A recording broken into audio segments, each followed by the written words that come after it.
you can see that and know that Sissy's work in the international arena was also quite wide-ranging. And with each panel, we just picked a topic to focus on within that. Although, actually, two topics maybe, now that I think about it, for the first two panels. And so today's panel is on peace and this panel is on peace and disarmament and the international women's movement. All four of the people on this panel know Sissy well and have a number of histories with her. Before I introduce the panelists and talk about the documents that we considered, I just wanted to ask Phyllis Bennis, who is one of the panelists from the Institute for Policy Studies, where Sissy was on the chair of the board for many years, to read a letter that came in from one of her colleagues. You could see from the film that Sissy's quite connected to IPS. Thanks. Thanks a lot, Karen. I'm sorry I sound a bit like a frog today, but speaking on behalf of frogs everywhere. The Institute for Policy Studies staff insisted that I express my special thanks to Sissy for all her extraordinary work with us for so many years. Sissy was on our board, was the chair of the board, has been with us through and through. You saw Mark Raskin, one of the co-founders of IPS, in the film. And the letter that came in last night was from what they identified as the New York branch of the We Love Sissy Committee, which was Peter and Cora Weiss. So the first part is from Peter, and then there's a bit from Cora. So Peter says, a tribute to Sissy, beauty and brains, as good a combination as you could ask for, and it perfectly describes Sissy Farenthold. How many of her are there? When you look at everything she's accomplished so far, and there is more to come, simple logic requires there have to be at least two Farentholds, one Frances, the other Sissy.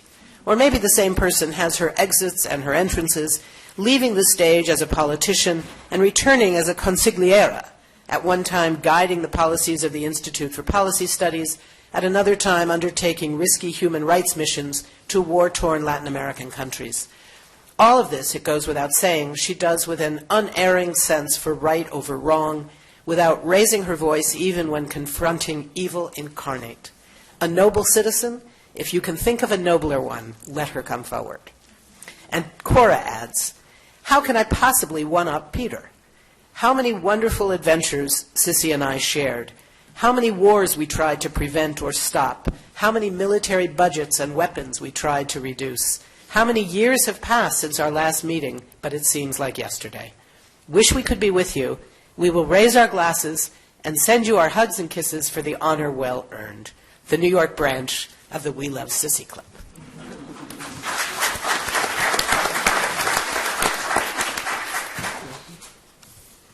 So I'll introduce the panelists briefly. There are fuller bios, but not even coming close to capturing their work either in the program. And then I'll summarize the documents that they all looked at for the panel briefly. So our first two speakers both were at the peace tent that you saw in the film in 1985 in Nairobi. The first one will be Peggy Antrobus, who joined us here from Barbados for this conference. She's a longtime activist and scholar in the international women's movement. Much of her focus has been on development. She was very involved with the Development Alternatives with Women for a New Era, or DAWN, a very important organization, but also many others listed in the program. And she's also held a number of governmental positions. And has also written a very important book. So everybody's written important books, and they're listed. So after Peggy will be Arvonne Fraser, who I mentioned yesterday for those of you who were here.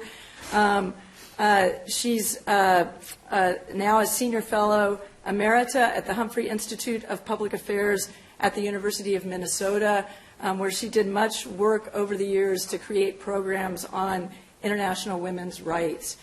She also was U.S. Ambassador to the UN Committee on the Status of Women. And actually, I am going to mention her title of her book because it's an autobiography and it's a great one. She's No Lady. politics, family, international feminism, and also because that one wasn't in the program. After Peggy and Arvonne speak, we'll turn to Phyllis Bennis, who you just heard read the statement. She's a fellow at the Institute for Policy Studies and at the Transnational Institute, and directs the new internationalism project at IPS. She's a former UN journalist. She writes extensively, both in books and magazine articles, is an expert on the Middle East, and has been involved with some of the work that's expressed in the documents. And then finally, we'll hear from Jamie Galbraith, who's the Lloyd Bentsen Chair in Government and Business Relations at the LBJ School of Public Affairs. He also, here at the University of Texas, he also directs the Inequality Project there and is one of the country's experts on inequality. He's also had many governmental and non-governmental positions, and he's currently the chair of the Board of Economists for Peace and Security related to this topic. So the documents that we looked at, there were 4 speeches by Sissy given between 1973 and 1988, as well as some documents from a proposed resolution in 2003. So I will try to, the speakers will refer to different parts of them, so I'll just give you a brief background. Because yesterday we saw, those of you who are here saw that Sissy was on Nixon's enemies list, and one of the documents suggests that the feelings might have been mutual. So there's a speech to the Houston Peace Rally on Inauguration Day 1973, and that's what it's called. And it starts off by saying an inauguration is a beginning, and if it's true that the Vietnam War has ended, we are grateful for the beginning of peace, grateful but not joyful. And then she goes on to offer a scathing critique of the Nixon administration and American military power and policy more broadly, but particularly in Vietnam. The transparency theme is there. Sissy calls for a moral honesty in the face of American imperial hypocrisy and the military-industrial complex. And she refers to the permanent warfare economy. And I think that will be a theme among the speakers. The second one is a commencement address she gave to the Lake Erie College in June of 1979. And if anyone finds a graduate from there, I want to know what they ended up doing. So there are a lot of commencement speeches in the archive. And if you go look, don't think they're just one other commencement speech. They're all very connected with issues of the day, and they don't pull any punches. So in this one, it was called After 3 Mile Island, What?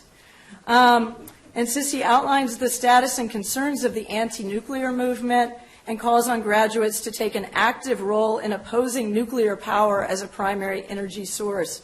She says at the end, after talking about actually a lot of doom and gloom, she says, pulls them, this is to pursue the pessimism, optimism that Marianne started us with.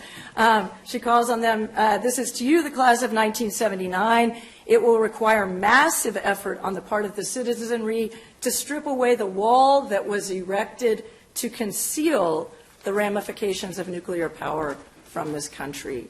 And I don't think they succeeded in that small charge Sissy gave them. Another one to the speech, the Peace and Justice Coalition in Austin, is called No to the Euro Missile. And basically she's calling for a cutoff of funding for the maintenance, support, and transportation of the cruise and Pershing missiles, and says we're there on the eve of annihilation. The next one is a speech to the Houston Federation of Professional Women in 1988 called Women's Search for Peace. And again, those of you who were yesterday, I mentioned that we had an original website on Sissy's work, and it was actually all based on this speech. So the speech tells the history of her work in the women's peace movement, and we'll hear more about that. But it not just the peace tent, but also Women for a Meaningful Summit and many other activities she had during those years, and really frames them as a feminist issue. And then finally, a lot of what the film was trying to focus on was the global and local connections for Sissy, and how those were really inseparable. And that's something we've struggled with in putting together the website also, but struggled with in a very positive way, the digging here idea. So we have a proposed resolution to the Houston City Council in 2003, which was a resolution supporting the United Nations inspectors in Iraq, is what it was called. But it was a part of an American city's effort to say no to war in Iraq and get city councils across the country to pass resolutions opposing the war. And then we have a little bit from the KPFT News that has a pretty amazing exchange between Sissy and a city council member trying to explain why this is a domestic issue and how war costs. So with that, I'll turn to Peggy to kick us off. Well, I want to thank Karen particularly for this invitation to this conference. I have to tell you that I don't go to conferences anymore, having spent most of the 80s and 90s stomping around conference corridors and working with non-governmental organizations in the women's movement. But this was different. I felt that there was no way that I would miss this conference, an opportunity to come to pay tribute to one of the women who, with her cousin Jen Vaughan, had supported women's organizing right through the Decade for Women and the 80s and the 90s. A woman of vision and conscience and principle and courage, like Sissy. An additional incentive was to come to meet my old friend Arvonne Fraser, who was also part of that journey during the Decade for Women and beyond.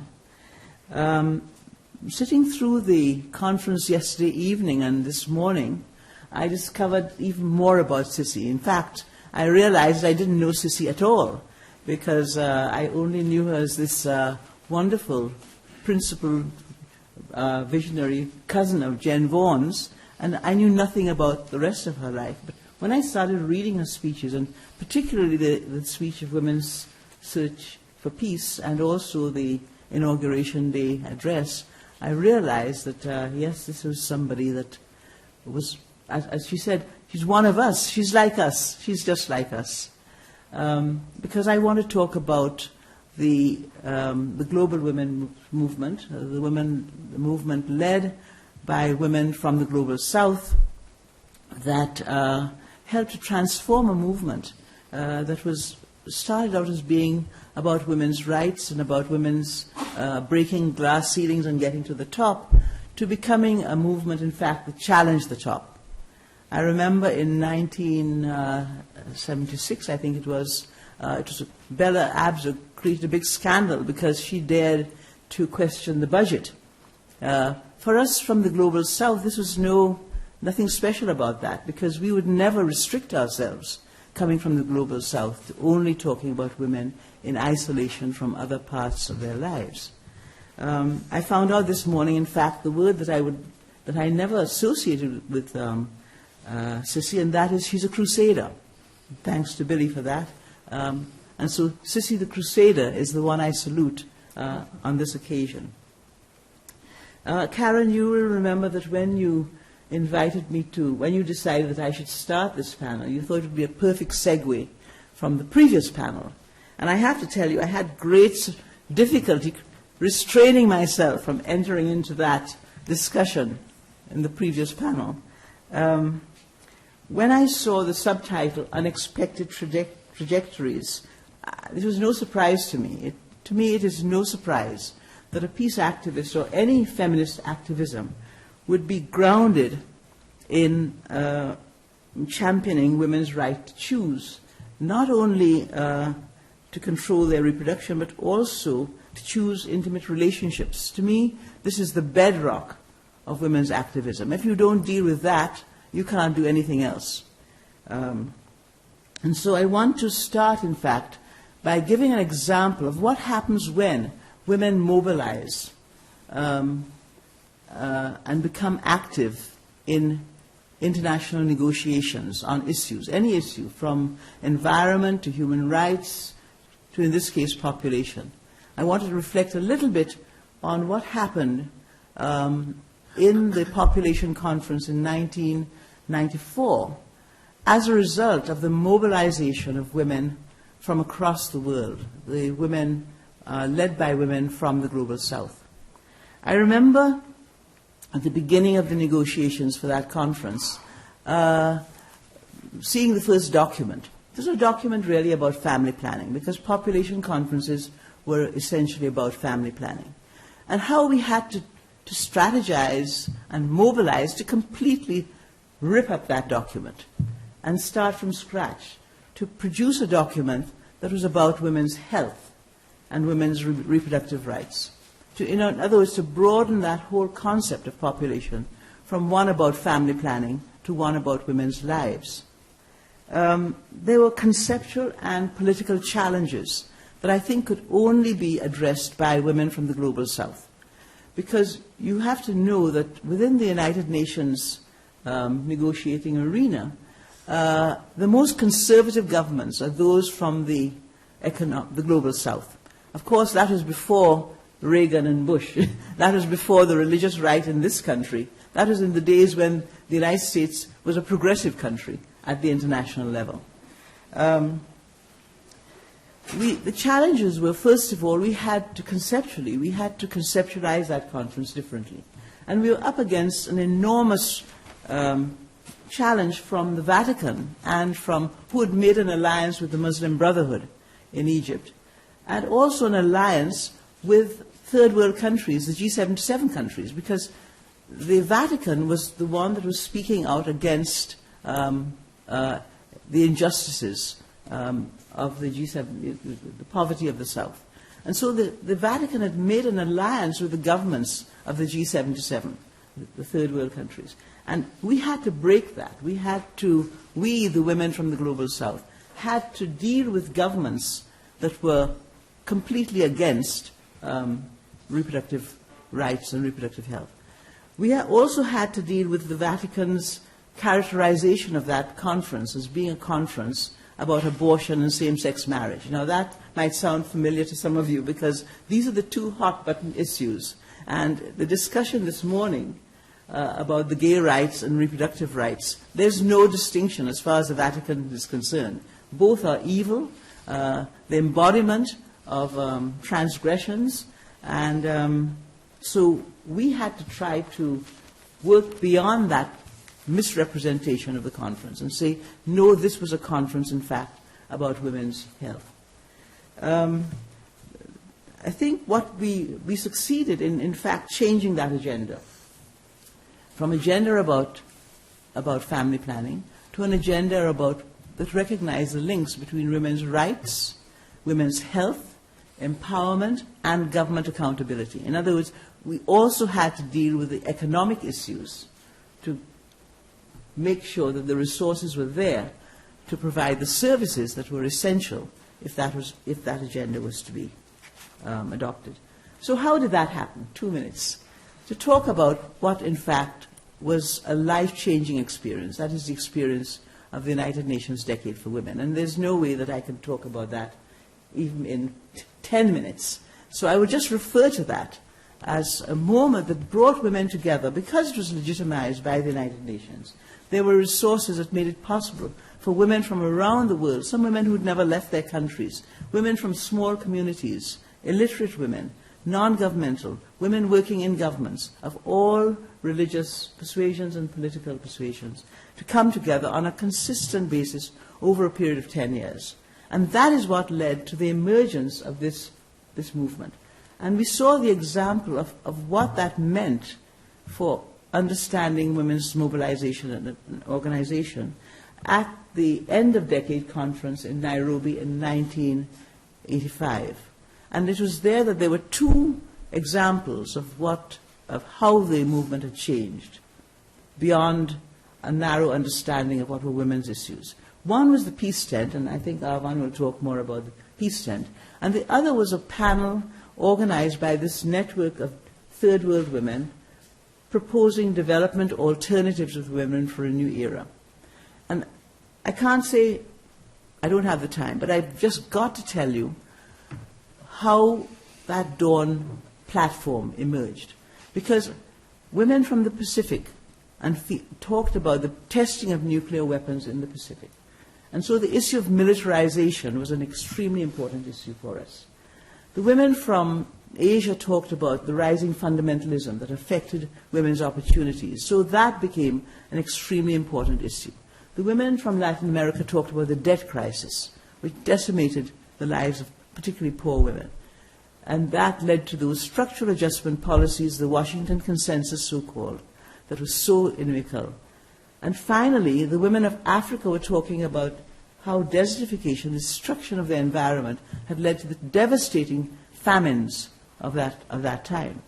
And as we talked about these apparent different issues of militarization and debt and religious fundamentalism and deteriorating services, we realized that they were not separate crises, they were all linked to a particular economic model.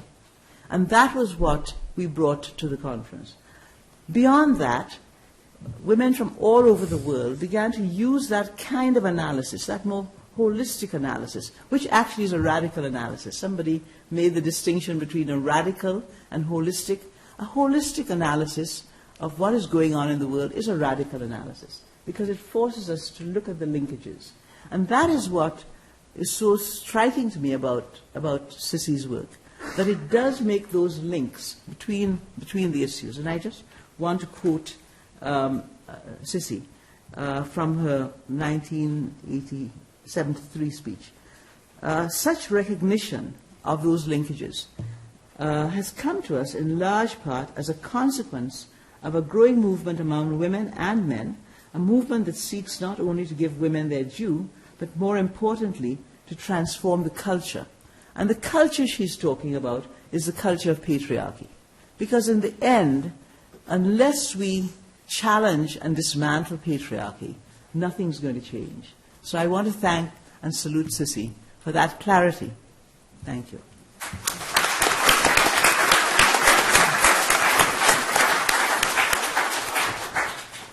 Arvonne.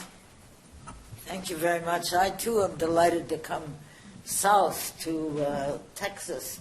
If you get on 35 and drive north, you get to Minneapolis, where I come from. But I have one other connection with Texas that I have to brag about. Our youngest daughter clerked for one of your federal judges, Barefoot Sanders, for 2 years here. And I remember helping her move into an apartment when it was about 94 degrees, and we had bought furniture at Goodwill and other places, and we're moving. Her 70-year-old mother was helping move the daughter into a Dallas apartment, and the temperature was about 100 degrees. But I come here really to honor Sissy, who I think we met in the 1970s. I will tell in a little while a story of one of the things we did in Washington together when she was head of the National Women's Political Caucus, and I was head of an organization called WHEEL, the Women's Equity Action League, that concentrated on legal change for women. But I also want to say and congratulate Karen on this archival project. When I was in college 100 years ago, I had a professor of social and intellectual history who said we were going to lose our social and intellectual history because of technology. Technology at that time she was talking about was men, mostly, using the dictaphone to dictate letters. They were no longer writing letters, or as Adams and Jefferson had, and the telephone, because they were no longer writing letters. They didn't have to write letters. They could talk on the telephone. Well, that has continued. But when I moved into my husband's parents' house and found an attic full of political materials from various organizations, to clear that attic, I called the Minnesota Historical Society, and that's the beginning of my association. But the crucial thing that I came out of the decade for women was that we had to document the progress that was made during the decade and the conversations and the documents that came out of the decade for women. There's still a lot of unfinished business, but what we accomplished, we as women, I think in the 70s and even into the 80s, has changed this world. So, in talking about the international women's movement, as Peggy indicated, I am going to emphasize the peace tent, which Sissy and her cousin, who for years was known to us as this anonymous donor. Sissy was the person that we communicated with. The peace tent that Sissy and Jen Vaughn with, I think the collaboration of the Women's International League for Peace and Freedom, I think was the kind of official organization, NGO, under which the peace tent was given space at the Nairobi conference. Sissy and I are also both politicians, a term that makes you probably scream, but politics is what makes the world function. She ran and won a seat in the Texas House of Representatives in '68, as you all know, serving as the first and only woman, and her contemporary in the Senate was Barbara Jordan, later a distinguished member of the U.S. House of Representatives. Sissy and I met in politics, the Democratic Party and the National Women's Political Caucus, which, as you all know, she chaired. I was chair of the Constitution Committee of the organizing convention of the caucus here in Houston in some hotel that is long gone, and was delighted when Sissy was chosen to be president of the caucus, or chair of the caucus, sometime later. Well, in one of the Sissy's speeches here in the archives, I really want to talk about, in one or more of her speeches, I think she uses this in two, she talks about four significant and important aspects of our lives, our collective group lives: language, logic, power, and relationships, and relating them to both the feminist movement and the peace advocacy. We all know how the women's movement, nationally and internationally, has changed our language in very small but profound and significant ways. The pronoun. You no longer can use just he to mean everybody. We have he and she and other ways, and we're very careful when we mean both. And ultimately, changing language changes logic, the way we think and reason and speak and put words in documents. I want to make one other point of how it's changed. In the past, many of you are too young probably to remember this, but when men got up and made a speech, and of course in a speech you have to have a joke in the beginning, the jokes were usually about women, about their wives or other women. No longer. Somehow that has disappeared. We are changing this culture bit by bit. But the business of words and how we speak and think, and the words we put in documents. Never underestimate the power of a printed word or printed words in documents. And documents have power, official documents, because they're promulgated and given the imprimatur of institutions or political bodies recognized as important, influential, or fundamental to society. Two documents that aren't in the archives, but I'm sure in the library here at the law school are the Universal Declaration of Human Rights, written, I think, and adopted about 1948, right after the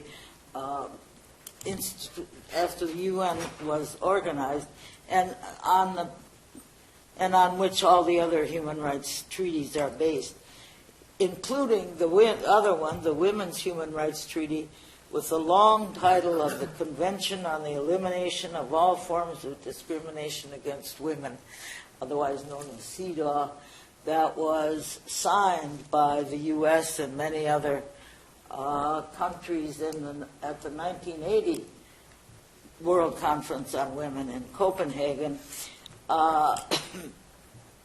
and got no publicity or virtually none, because at that point people weren't women's movement was on a different track, not quite so interested in documents, but interested in convincing the world that it had to change. But the UN Commission on the Status of Women, ever since the UN was formed, had been working towards, though they didn't know it in the beginning, this Convention on the Elimination of All Forms of Discrimination Against Women, but had been working on the three issues that are crucial to the women's movement in whatever country or context you are talking about. One, education. Two, employment outside the home. Paid or unpaid, but employment essentially paid outside the home, which was historically, for many groups, if not illegal, at least the proceeds of that went to the male relative, not to the woman herself who was doing the work. And the third one, the ability to participate in public. Even in this country, women could not speak to an audience like this. Abigail, well, I forgot her name. Somebody will give it to me. In Philadelphia, spoke in a new town hall after the speech. The town hall was burned. She had done something that women were not supposed to do and was considered illegal. So those three things: education, employment outside the home, and the ability to participate in public affairs are the sort of universal things that are required for women to be part of or to participate in order to be equal citizens. And we will go back, refer back to that more, but what Sissy and Jen did for my project which was essentially to publicize this convention, this document, the Women's Human Rights document, after 1980, and to encourage women's groups in countries that had ratified this treaty to make sure it got implemented and to do their reports on whether the convention or the treaty was being implemented. What was so interesting was at the beginning, our project collected material subversively in many cases and made what was called a shadow report to the committee that was hearing reports, because if we had revealed the names of the women who had provided this material, they might be dead in short order. What happened, though, was over a 20-year period, say, women in the countries both got the courage and the culture changed so that they made their own shadow reports to the committee. They didn't need us, our committee, anymore, which we thought was a great step forward. Anyhow, we are grateful to Sissy and her cousin, their anonymous donor, because they helped support our project and did what was so wonderful, said, you can use this money for what others will not allow you to use money for. In other words, you got the money from a foundation, and usually they were pretty strict, not exactly rules, but they wanted the money spent somehow, and they wanted the money spent in their own way. And Sissy and Jen gave us freedom to fill in the blanks, which was another wonderful contribution. Well, back to this third point about language, logic, power, and relationships. Sissy understood the power of relationships and the fine balance between formal and informal relationships and leadership.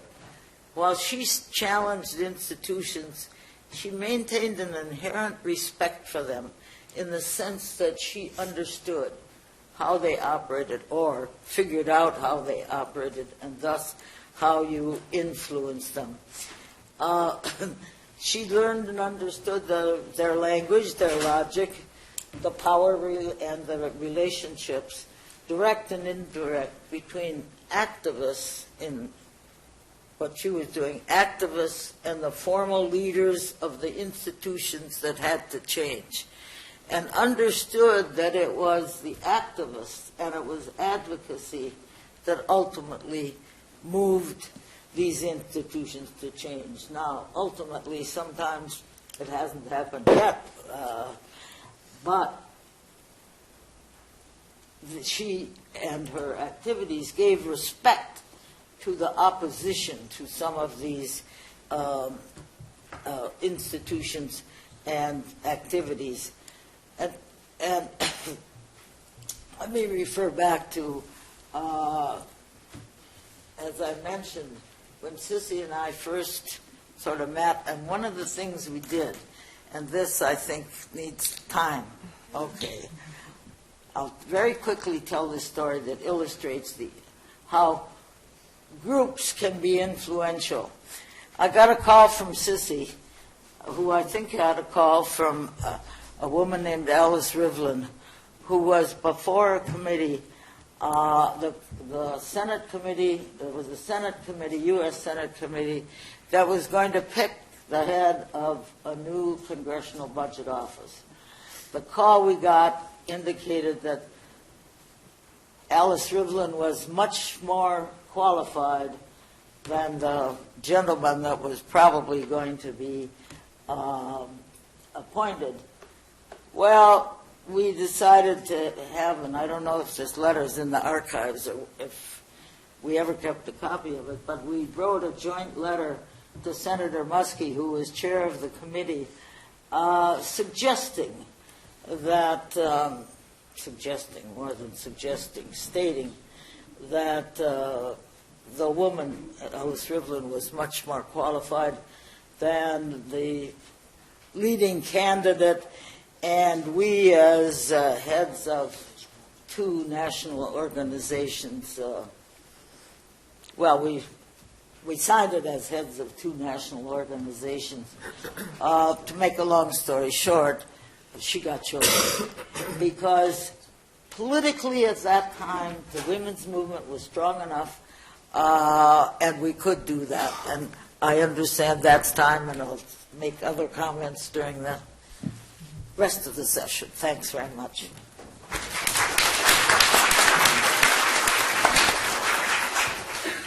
Well, I join in the thanks to Karen and Billy and the staff and everybody who made this possible, and especially to Sissy, of course, for your life's work, for your inspiration to all of us.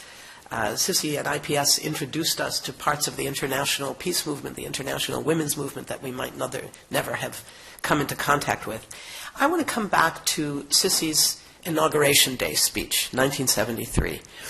Now, looking around the room, I can see it's kind of half and half, those of you who will remember that and those who will not. But 1973 was a very particular political moment. This notion that Sissy said in her speech, we do not rejoice. 1973, the Paris peace agreements were signed. What it meant was supposedly the U.S. war in Vietnam was going to come to an end. But the war was not over. The war was not over. The South Vietnamese army, the puppet army of the United States, was continuing to fight. The reunification of Vietnam was still 2 years away. The war was continuing. There was anger. There was a sense of betrayal from what Nixon had told us was going to be a plan for peace that was not. And here comes Sissy into this political moment. And here I want to reference something that Chiara said this morning about Sissy's rage and her appreciation of Sissy's rage. The rage at the injustice of this war, the rage at the war continuing while we were told it was being ended because no more Americans might be killed, as if the Vietnamese who would continue to be killed and killed and killed, and the Cambodians and the Laotians did not matter. And it was that rage that led to Sissy being one of the early people who was willing to identify the U.S. as the cause of the problem, not as the solution, but the cause of the problem. When she said the U.S. lost, that this was a dishonorable moment. This was not peace with honor. This was a dishonorable war from its origin. She wasn't willing to pander to that broader sense that we have to be grateful and say that this is peace with honor. And she said the U.S. government failed in Vietnam, but was too proud or too blind to admit its failure, so it continued. The causes of this war are rooted in our society itself.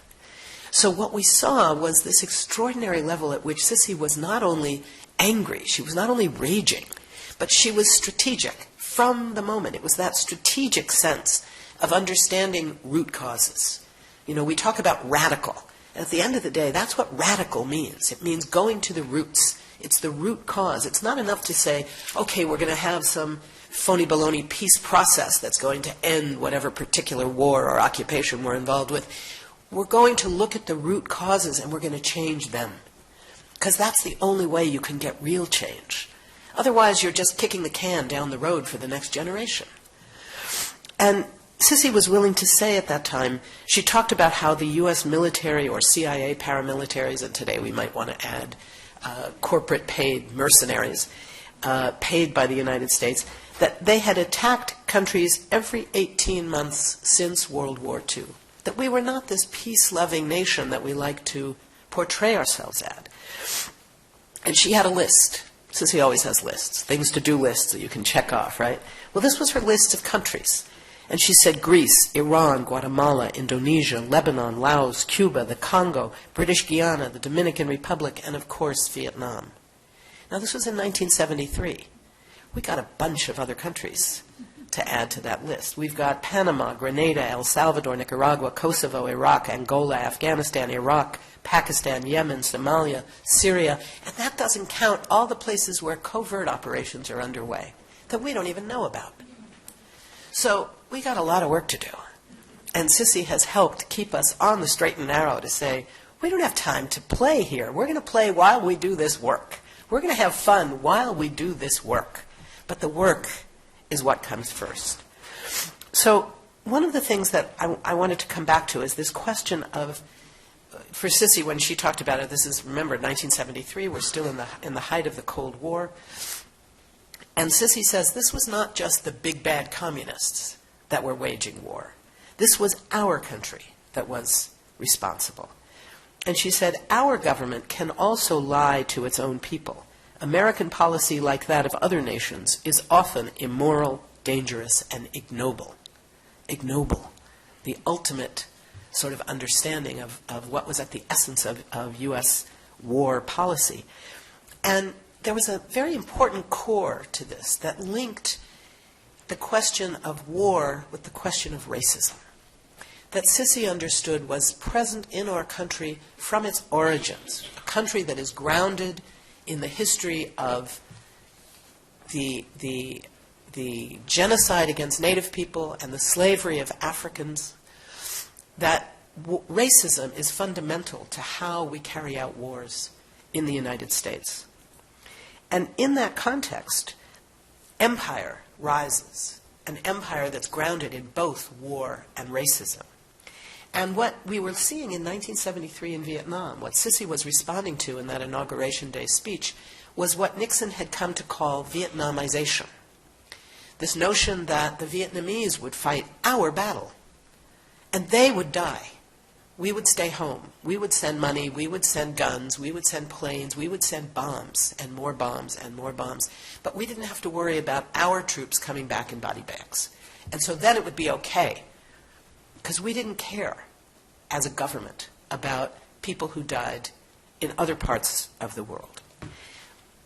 Vietnamization today is called Islamophobia, where we talk about Arabs, South Asians, Muslims around the world who are dying in these wars.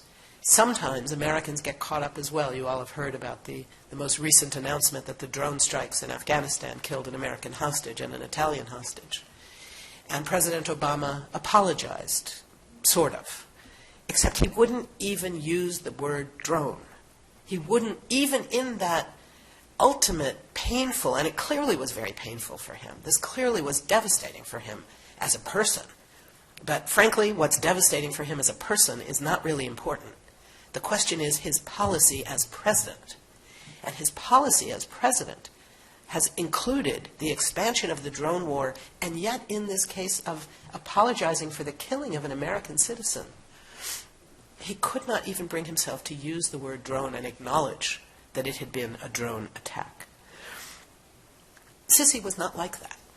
Sissy uses those terms. She helps us remember how important it is to have clarity on what we're dealing with, because if we don't understand what we're dealing with, we can't challenge it. So Sissy talked about empire, and she said, we might profit by Lincoln's moral honesty today. We cannot remain a free republic at home and an arrogant empire abroad. And in her speech on that Inauguration Day, she said, we intervened in Vietnam not because our security was in peril, but because in the arrogance of our power, we gave ourselves the right to use force at any time, anywhere, no matter how slight our interests might be. What a great parallel that is to today's global war on terror. It might be called the Global War on Terror 2.0. This is not George Bush's war on terror. This is a different model. But it is nonetheless a global war on terror that is responsible now for the expansion of wars across the Middle East and beyond. We have a drone war that's being carried out in, I think it's up to 7 or 8 countries that we know about, and presumably some number of countries that we don't yet know about. And it comes right back to this notion that the arrogance of our power, we give ourselves that right. And imagine if another country took that same position. Imagine if Cuba, for example, which suffered a grievous terrorist attack in 1976, 73 people killed when a plane was blown up over the Caribbean, including the entire Cuban fencing team. It was a civilian passenger plane. And the masterminds of that attack, of that atrocity, of that terrorist act, were living in Miami. They bragged about it. They didn't hide that they were responsible. They bragged about it. The U.S. knew they were responsible, But the U.S. didn't hold them accountable, didn't arrest them. They were living happily in Miami. And imagine if Cuba had said, you know, if the U.S. isn't going to respond, we have an obligation to do some action. What if the Cubans had sent a drone to assassinate them in Miami? And, well, there were a few collateral damage. We're sorry about that. Do we think the U.S. would have sat back and said, well, we think that's okay. It was a legitimate use of military force in direct self-defense? I don't think so. And it was Sissy's recognition of this use and abuse of U.S. power around the world, our claiming of the use of power that says we are not accountable to international law, but we will use international law as a justification to go to war against others who might violate international law. This is a huge challenge that we face.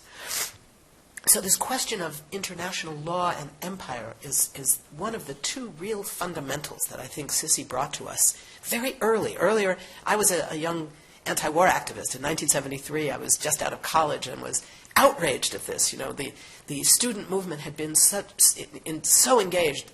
Banks were burned down, and the ROTC was challenged. The ROTC was challenged on campuses. And the country was in motion. And then suddenly, when we were told that it was now going to only be Vietnamese dying, everything seemed too quiet. Everything seemed to stop for a minute. And what we didn't look at then, and what we only looked at this time around, and not enough and not soon enough, was the cost of war. The issues around the costs of war, whether it was Vietnam, whether it was the war in Iraq. Again, Sissy was prescient. In that same speech, she said, "Our society is in terrible danger from social unrest and distrust, decaying cities and poisoned landscapes, persistent poverty and declining health standards. One reason for this is that in the past generation, we spent over $1.5 trillion on war and over $150 billion on Vietnam alone. Every unnecessary dollar in the war budget was stolen from us and our children." Bring that forward 2 generations. Bring that forward to the war in Iraq, the $6 trillion war. We talk about different amounts. We have now, it's not just in a whole generation, it was $500 billion spent on the war just in 10 years. $500 billion, and it's going to be up to $6 trillion by the time we get through paying the debts, because it was a war paid for on a credit card. So we have to look at how we're going to find those new ways of organizing. Some of that is going to be global. The model of the February 15th mobilization, the day the world said no to war, this is a moment that we can use as a model to say what global mobilizations are going to look like. We have city-based mobilizations, the Cities for Peace campaign that Sissy was so involved in. All of this is changing how we understand not just the wars, but how to build movements against the wars. We've changed over time. Sissy has changed over time. But what she has retained is her principle and her strategy. And it's that strategic thinking that I am so ever grateful for. Thank you, Sissy.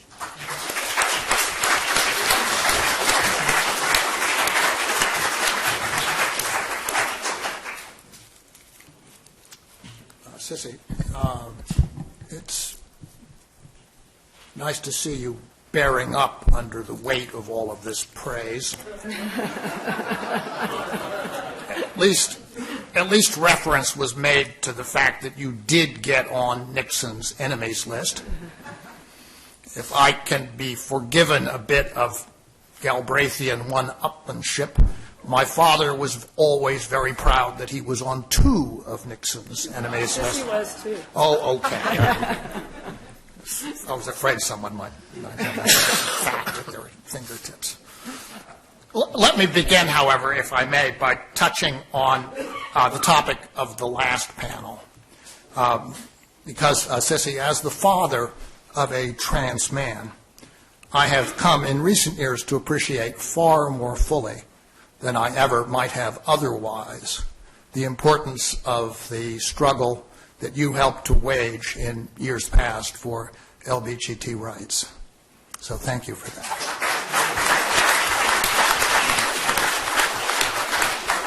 The peace movement, on the other hand, was my entire youth. My father opposed the Vietnam War as far back as 1961, He was the original agent of Kennedy's October 1963 decision to withdraw U.S. forces by the end of 1965.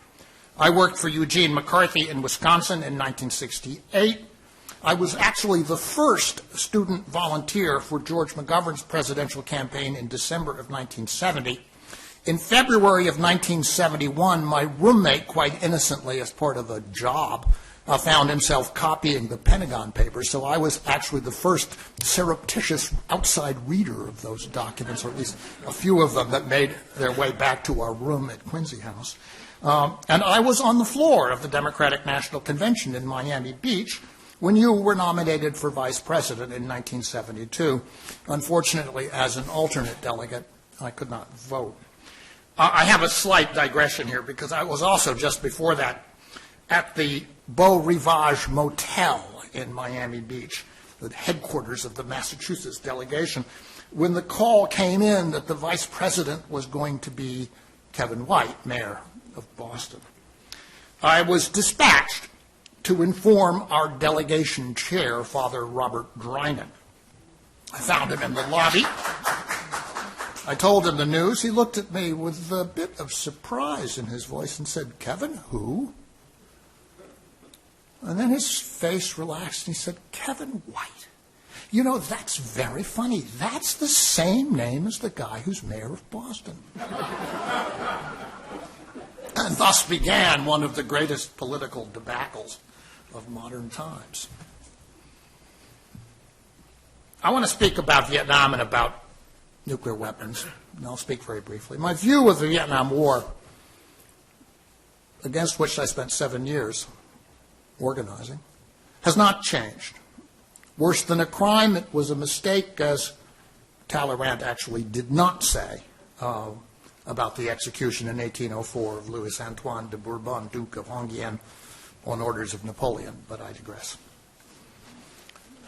What has changed, though, is my view of the moral character of those who were responsible for the war and the pressures that they faced. That view has become much more complex in 40 years than it was when I was a teenage and a 20-year-old anti-war organizer. I don't think one can, for example, read the work of former Senator Jim Webb, who I find in many ways to be an admirable person, certainly an admirable writer, without knowing that it was a war of terror on both sides. A war of terror and assassinations. You can't, obviously, consider what happened to Cambodia without knowing that the secret bombing does not excuse the Khmer Rouge. Leaving aside Nixon, what should one really make in the end of Henry Kissinger? A man who treasonously destroyed the prospects for peace in October of 1968. And I heard Richard Holbrooke speak to that here at the LBJ Library some years ago. Peace that was being settled in Paris by Averell Harriman and Cyrus Vance. I was in Paris, actually, that day. I learned about it that day. And yet the same Kissinger, 3 years later, snuck off to Beijing and basically started the process which brought the war to an end, and did so without the agreement, and I think without the knowledge of the Pentagon and the CIA. It so happens I had a connection to that, too. My wife's uncle was the America desk officer who arranged the secret trip for Zhou Enlai, Chinese foreign ministry. I have as much trouble with Kissinger as anyone. I don't believe it's possible to say that one's good deeds expiate one's crimes. But then what of Robert McNamara? A man my generation loves to hate, who was nevertheless the architect of that withdrawal plan that Kennedy approved in October of 1963, that my father originated. And I would credit, next only to perhaps Kennedy and Johnson themselves, with having staved off the first use of nuclear weapons by the United States under very complex and difficult conditions through the 1960s. And if you don't think I'm a reasonable witness on that. I would just say that Dan Ellsberg feels the same way. He was asked once how McNamara could sleep at night, and he said very easily. He can tell himself that he was the one who prevented happening to Hanoi what we did to Tokyo.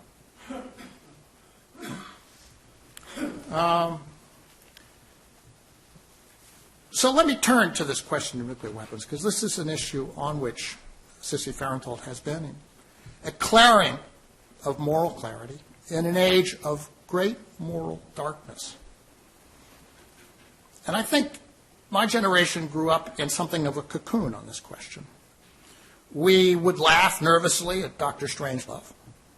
Ellsberg, coming out of it, said, it's a documentary.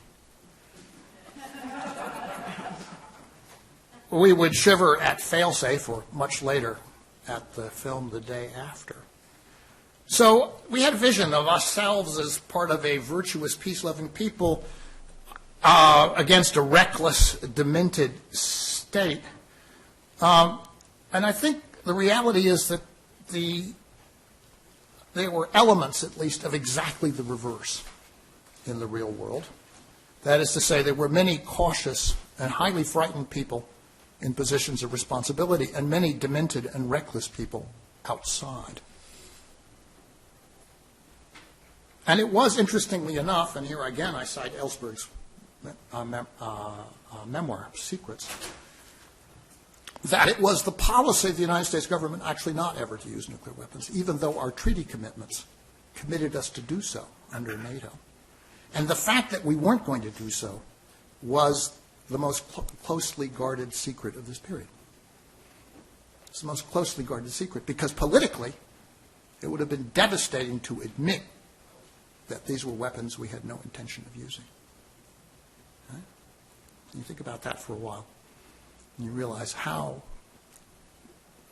complex the problem was. Bill Moyers told me at a conference on Vietnam that was held out in an island of the Carolinas some years ago, that on the flight back to Washington from Dallas on November 22nd, 1963, he saw President Johnson looking out the window in a morose mood, and he went over to him and said, "Mr. President, what's on your mind?" And Johnson answered, "I wonder if the missiles are flying." And that puzzled Bill because he couldn't imagine why we would be under attack as a result of what had just happened. But what Johnson knew, and that Moyers didn't, was that the Soviet Union didn't actually have missiles in any number. They had 4 of them that could hit the United States from intercontinental range. They had lots of medium-range ones aimed at Europe. Very limited capacity to strike us. Johnson's reference was not to Soviet missiles. It was to the question of whether U.S. missiles were flying in direct consequence of what had just happened in Dallas. And there was a day, 6 months or so after that very powerful film, The Day After, was aired, when the INF Treaty, which ended the Euro missiles, was signed. And this gets to a character for whom I have even less ex-ante, let's say, admiration. But the director of the film received a telegram which read, this is from memory, but it's more or less this: "Don't think your movie had nothing to do with this, because it did." And it was signed Ronald Reagan. So there's just facts. I don't think they change anything about our judgment of the moral power of the cause and that Sissy Farenthold espouses and espoused, and of her eloquent and tireless evocations of the evil of the nuclear threat. It's an evil which deepens as we speak, deepens in a cavern of silence from the progressive community, as we have basically not reacted to the fact that instead of ending this arsenal, we are modernizing it. And by modernizing it, we are creating another generation of danger that on some occasion, for some reason, one or more of these weapons will finally be used. And these are very powerful weapons. And if the taboo against using them is ever broken, a taboo that is held since 1945. We don't want to consider the consequences of that. So I would suggest that the lesson we perhaps should draw is that the reach of the moral voice is sometimes even greater and goes to places where we do not imagine that it has gone. It's even greater than we thought it was going to be. And the reach of that voice is something that we need more than ever right now. Thanks very much.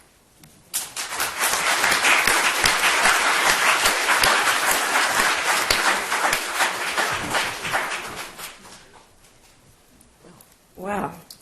So I should call on Sissy to just solve all these problems right now for us. Just going to do it in 15 minutes at the end of the day. So just to say, we, imagined people might spend a lot of time talking in between the sessions. So we'll go till 1:30, which will still give us an hour and a half for lunch, but we do have to start in the afternoon at 3 o'clock. So hopefully we can make this work. But so that gives us 35 minutes. And I thank you so much for the powerful and varied presentations. And I think I'll do like the last panel, and I have two questions maybe I'll throw out and get some response, and then we'll open it up. And as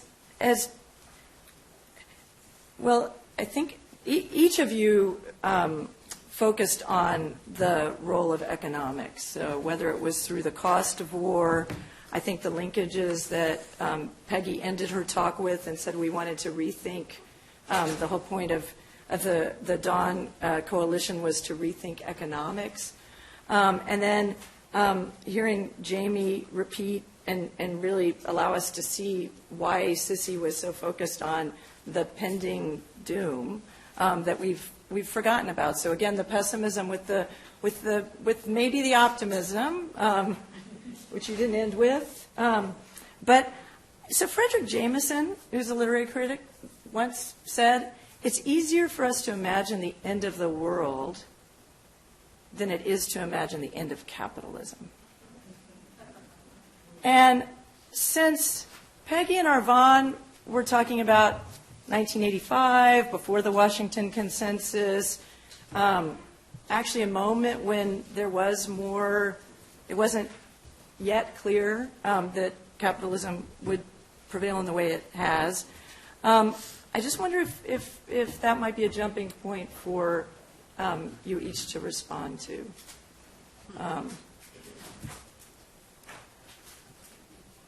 Maybe I'll start with Jamie. The end of capitalism? Oh, the capitalism ended in 1929 in the United States. We built something that was quite successful, which was a mixed and balanced economy of public and private institutions. And then we went on an effort to restore an imaginary world. That effort's been ongoing for the last generation, and the damage that it has done is very substantial, leading right up to the enormous financial crash 5 years ago, from which we were rescued, to the extent that we've been rescued, by the resilience of the institutions that we created in the 1930s and the 1960s. The fact that the Social Security checks still go out. The fact that Medicare and Medicaid bills get paid. These things are very important. If we didn't have them, we'd be in the depth of the early 1930s or worse. What's happening in Europe right now is the enormous strain of a system which was designed not to have, at the continental level, the same kinds of institutional resilience, where the safety nets have been cut off to Greece and Spain and Portugal and Ireland, to agree to Italy. And you can see the collapse of capitalism going on all around you there. It's just very visible on a day-to-day basis. I've been in Athens quite a lot in recent months. It's an exceptionally interesting place. And by the way, if you go and talk to what's happened in Greek politics is that the spirit of capitalism has been, the faith in capitalism as a solution has been buried. you have people who've entirely persuaded that they have to do something else and that they have to do it now. So when you read that the Greek crisis, financial crisis has been solved. Well, Peggy, what did you all have in mind when you wanted a new economic model? Well, yes. I want to speak now as a Caribbean person, because I can remember what it was like before 1984. I can remember that coming out of colonialism, we had governments that really cared about development, about a broad concept of socioeconomic development. And in 1984, those same governments adopted this so-called Washington Consensus. And there was no consensus. I mean, this is the power of words, again. Washington has the power to persuade people all around the world that a consensus is something that is just agreed between the U.S. Treasury and the IMF. Things that are agreed in Washington suddenly become a consensus. And what I've witnessed is a complete turning point away from that understanding of development as having a social component, essential social component, education, health, social security, water and sanitation. These are essential parts of nation building, development if you want to call it, into one that accepted that economic growth was the only thing that mattered, that privileged the market, in fact, over social reproduction. And I think that this is where I think women have a particular role to play, because those policies, in a sense, were actually grounded in a set of assumptions about women's role in social reproduction. You could cut social services, you could cut health, you could cut education, because you could depend on the household to pick up those pieces. And I think it is the women from the South, the global South, that drew attention to that split between economic production and social reproduction. I think that there's a lot of work going on in this country now on the care economy. People like Nancy Fulber and others working on the care economy, feminist economists working on that.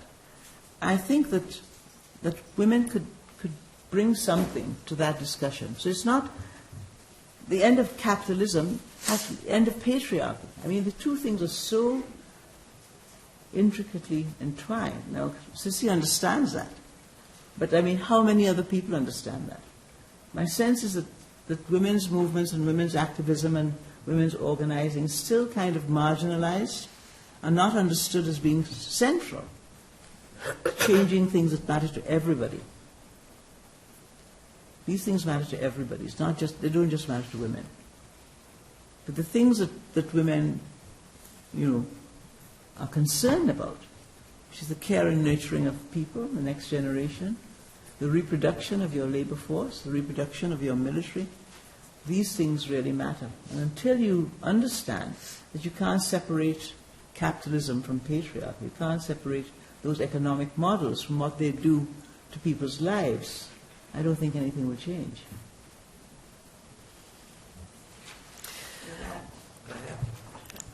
Well, I think we're also talking about a permanent war economy.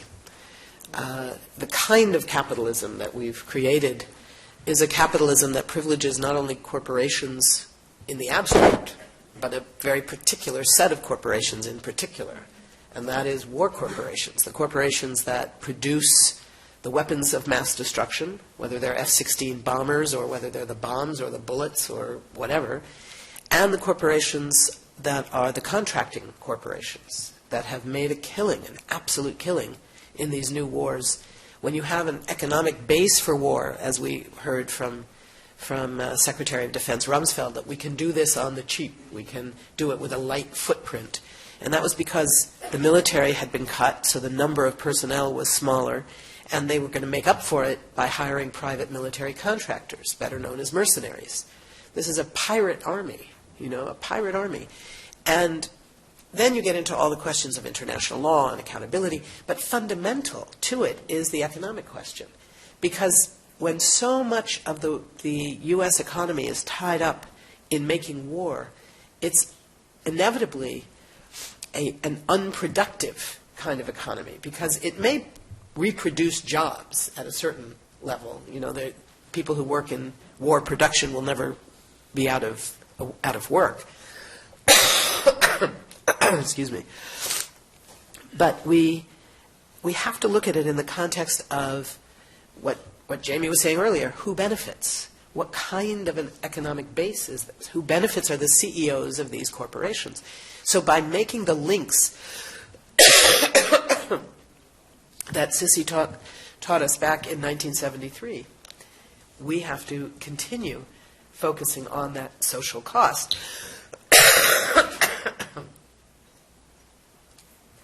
You better go ahead. Well, I might go back to what I wasn't able to finish in my first presentation about the peace tent and how important that was. It was a place, as some of the feminist historians would say, of a safe conversation place for women. You had women, Palestinians and Israelis, others who were at war with each other, talking to each other safely. And what came out of that, I maintain, was a new commonality, common ground among women internationally. And not only the understanding, I think, of the media that there was common ground. And that issue was violence against women, related to our topic, of course, here. It was kind of the world's secret. It was the personification of patriarchy. That the male dominated, historically, in every legal system and in every family, and that if he was not obeyed, violence was all right. And in fact, as I learned in one of these discussions, the rule of thumb was in Kenya used that was the size of stick you could beat your wife with legally. The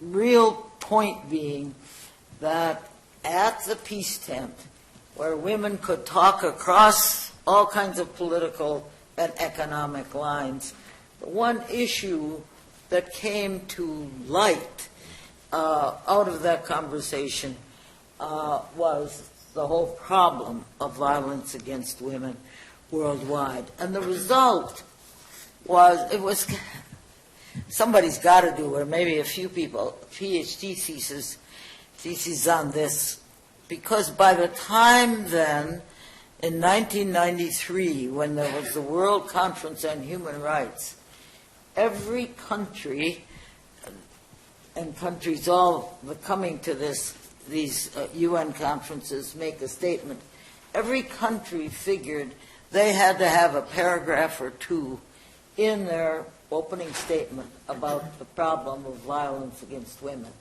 Somehow there was a movement, almost spontaneous, worldwide, talking about this as a problem. Now, obviously, it was a problem in lots of places, but it was never publicly discussed. It was kind of the world's little secret that patriarchy could be in its worst enforced. So that was my intervention here. Back to the economy and the caring economy. I think one of the big unfinished questions for the feminist movement, the women's movement, for society, actually, because we're recognizing in all places women are producers as well as reproducers. It goes back to this: who is going to do the caring that women historically and traditionally do, and how is it going to be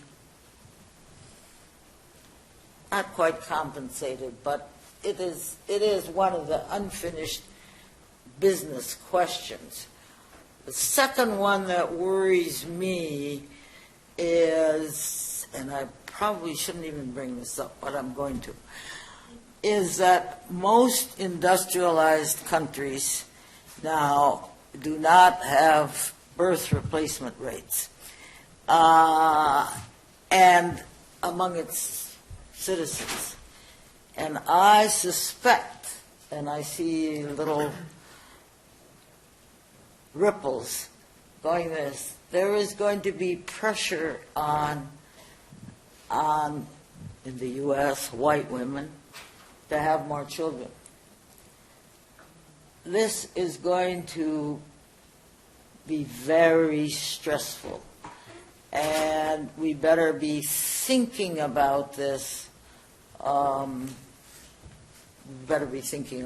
And about, again, as I say, the historical and current role of women in producing of essentially the free goods of caring for others.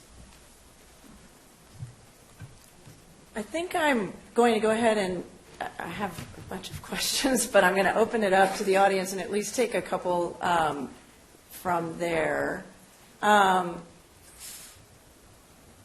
It's a big, big topic, many topics here. Lots of linkages. Yes.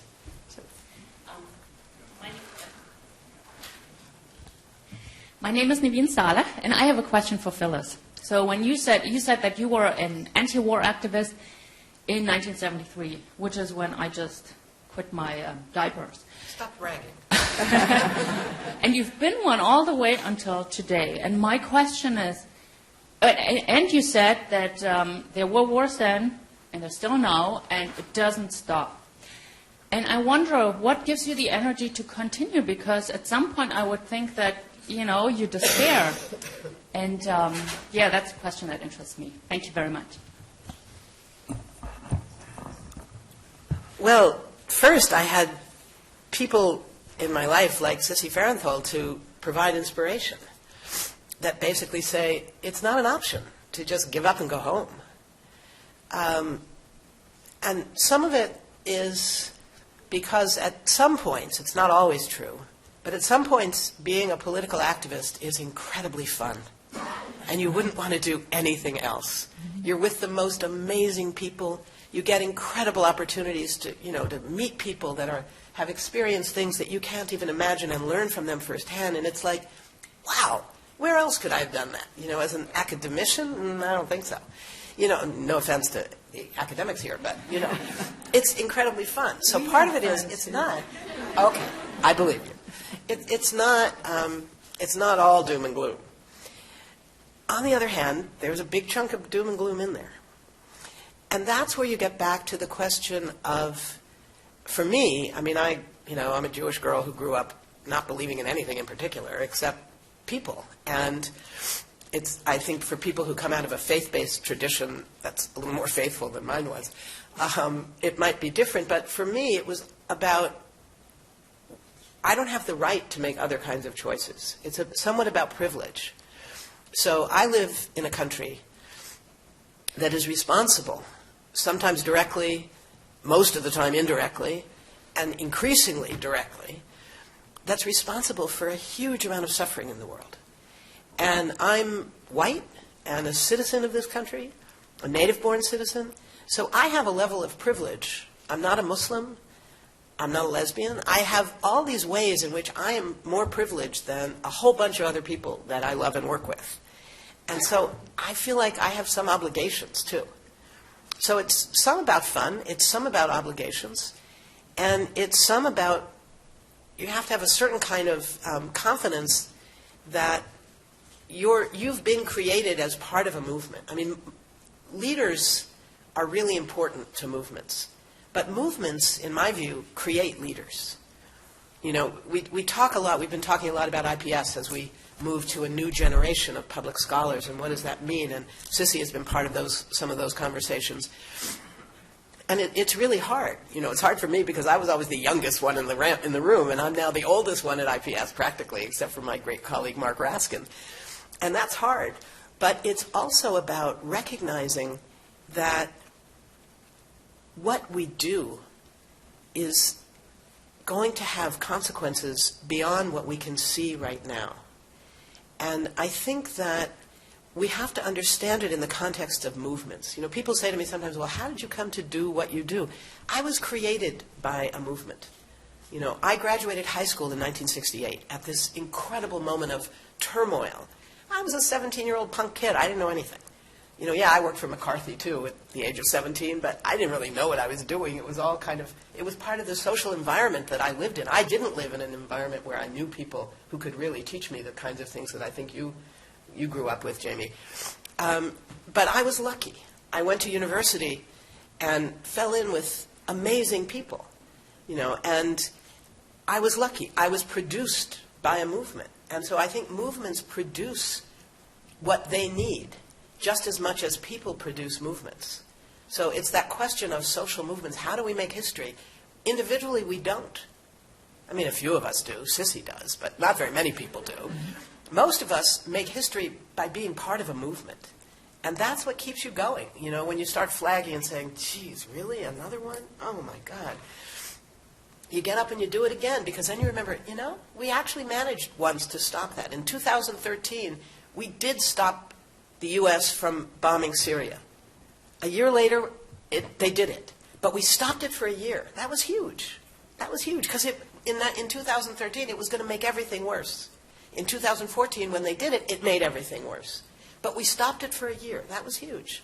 We have to keep those moments in mind.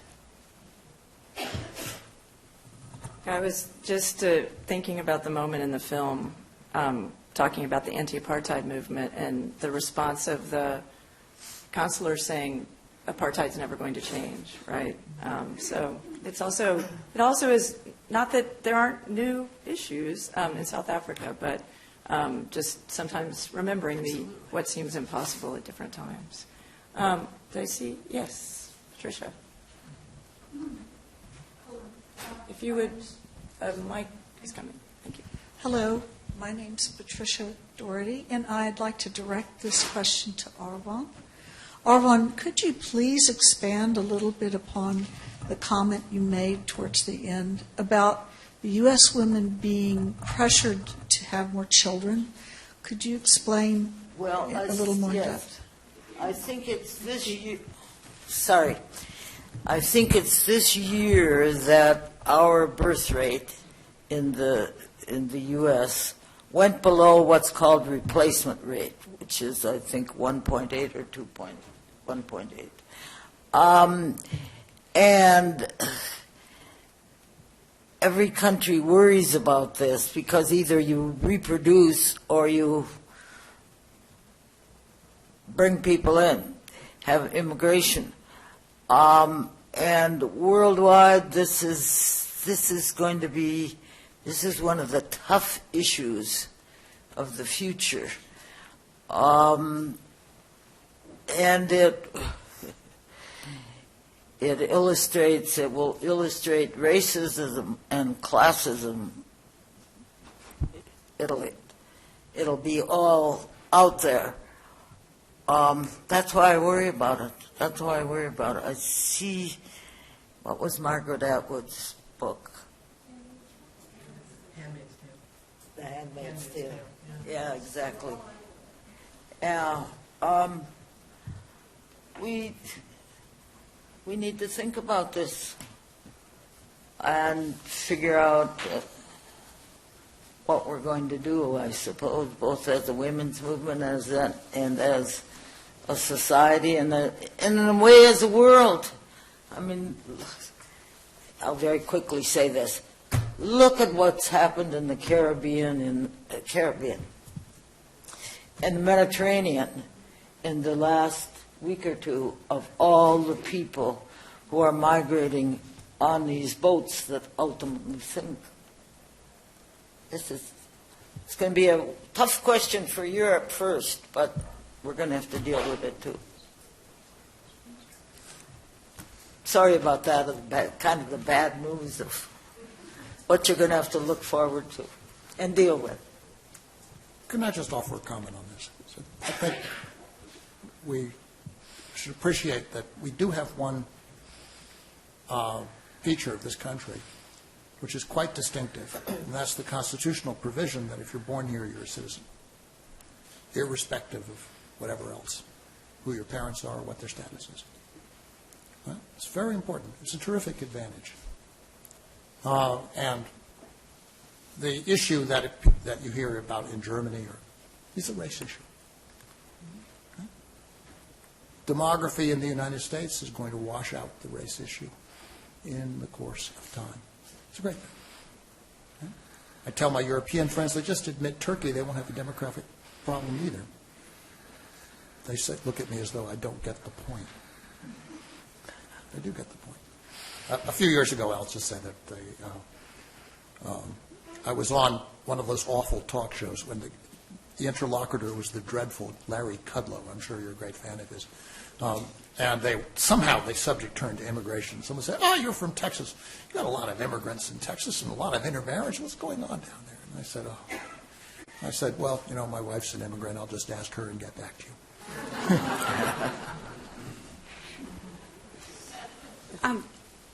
I don't think my generation understands what nuclear armament means. I don't think we understand the gravity. It has not been talked about, other than, say, Netanyahu and Iran. I didn't understand until I started looking at Sissy's papers. And when I started seeing the work that Sissy and Arvonne and these many people, Jen, what they did and why it was so important and the gravity of it. And I do think it is very much related to the war economy, and I do think it is inherently part of patriarchy. And I think this website is important because people my age and younger need to know about all of this. So I asked the panel, given that we have this one step, we have a website with some papers, what else do we do?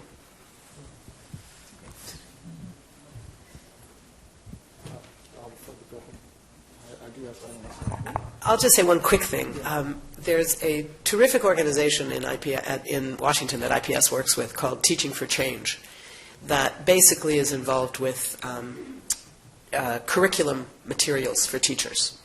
And their origins are in the anti-racist movement, so a lot of what they do is around that. But they've really broadened out for anti-war stuff and GLBT rights. I mean, they're out there on all of these things. And I think it's the kind of thing that we need to start thinking about very, very carefully. It's broadening education. You know, websites are great because they're accessible to everybody. But a website doesn't mean anything unless people know it's out there. People have to be looking for it to find it.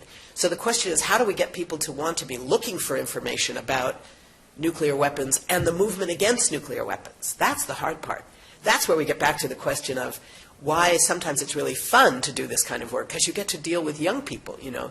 So work in public schools, the work around public education isn't only about challenging the Common Core and dealing with tests and access and the racial gap in achievement and all of that. Those are all important issues, but it's also what are we teaching kids and what aren't we teaching kids? So these are the kinds of really locally implemented questions that are national challenges that we face. You know, whether it's nuclear weapons, whether it's the war economy, the question of Citizens United. You know, there should be a whole curriculum for sixth graders on what is Citizens United and why is it a bad thing, you know? I mean, however we teach it, to make it accessible. It's that key question that we have to figure out how to use the resources of universities to open up to the rest of the world. I just want to make a point that's specifically about nuclear weapons.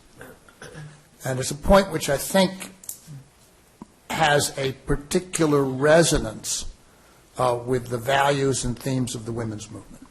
And it's a point that was made very succinctly and very forcefully by Andrei Sakharov, the designer of the Soviet hydrogen bomb. Sakharov said, these are biological weapons. They're not really battlefield weapons. They are weapons that destroy cities. In that respect, they're genocidal weapons. But the important point is that the byproducts of these weapons, and indeed of the entire industry that produces them, which is going to be there whether the weapons are ever used or not, are very long-lasting, very dangerous products that get into your bones, that alter your genes, that are going to cause problems, severe problems for the health of your descendants, your children, your children's children. And if they're ever used, the victims are not going to be people who were anywhere close to the place where they were detonated, because those are dead. The surviving victims are going to be in the path of the wind, and they're going to be people who are in that path for scores or hundreds of years. If we ever used a weapon on Iran, the plume would destroy maybe 40 million lives in India and Pakistan, but it would go on destroying lives for generations. That's just one bomb. That's what needs to be understood about these weapons. Oppenheimer said they are intrinsically evil things. I think that the linkages between these issues is really, really important. As I said in my presentation, it was the women from the Pacific who talked about the impact of testing nuclear weapons in the Pacific. And they made the point that they couldn't even discuss it because some of those islands in the Pacific were still colonies of France and the United States. And it's France and the United States that shaped the agenda, so that people could not even discuss it because they couldn't shape their own agendas. I think it's until people understand those linkages, that these are not separate issues, that ultimately they affect everybody. They not only affect people in the global south, but they will affect people in the United States, and it will affect rich people as well as poor people. Until people understand that, I think nothing will change. So there is an enormous amount of educating to do. I mean, I agree, and I think that somebody talked about social media. I mean, we have incredible tools today that would allow us to spread that kind of information. But first, we have to remove the hypocrisy and the lies and the propaganda that kind of makes it very difficult to see those connections. I mean, there's so much, those silos are there. And somehow we have to kind of remove the veils that prevent us from seeing the links. And it's one humanity. One of the good things about globalization is not the social media, but the awareness that we have one planet. And maybe in the end it's climate change that's going to, it's Mother Nature that's going to really make everybody sit up and pay attention. You know, the floods, the droughts, the sea level rising, but a lot more, there's need for a lot more activism. I think there's a complacency, and there's no substitute for rage. But somehow people will have to get enraged about what's happening to reclaim their government. I see some of the Republican candidates for the presidency saying, we want to get our country back. You know, back from what? People have to, this whole thing about the state. I want the state back on my side. Our states have sold out. Our states in the Caribbean have sold out to the corporations. I want them back on my side. And people in this country have to get the state back on their side, away from the corporations.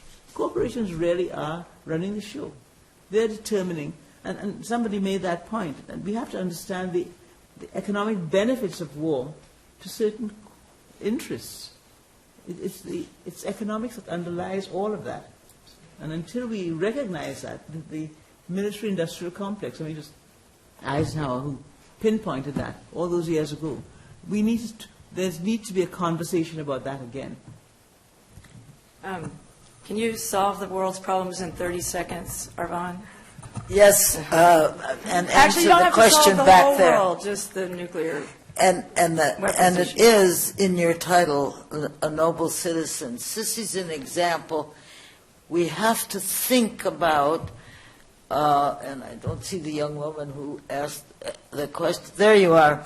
You have to think about not being just a worker and having a career, but what it means to be a citizen and what the responsibilities in a democracy or in any other place, but especially in a democracy, what the responsibilities of citizens are, I think. Is that 30 seconds? That was, yes. Sissy, I wish your work were not so relevant today. I mean, I think that's the sort of the sense I keep getting every.